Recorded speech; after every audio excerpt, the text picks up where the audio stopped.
How to update Snapchat filters. Hello everyone, welcome back to our channel. So today in this video tutorial, I'm going to show you how you can update Snapchat filters.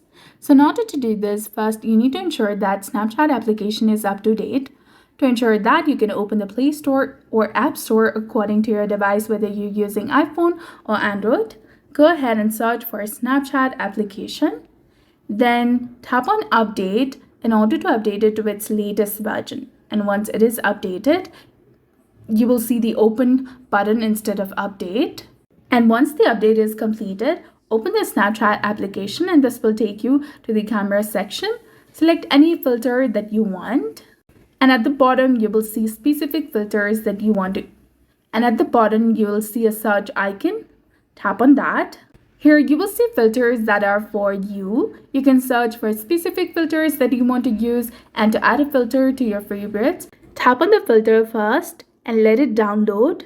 And then after, tap on the heart icon in the top left corner of the screen to add it to your favorites. You can see the indication that it has been added to your favorites. You can also share this filter to anyone that you like. Now return to the camera section of Snapchat and you will see your favorites section in the bottom, that is between recent and for you. Tap on favorites and you will see the list of your favorite Snapchat filters over here. So that's it for this video. This is how you can go ahead and update Snapchat filters. So if you found this guide helpful, please like, share and subscribe. Thanks for watching.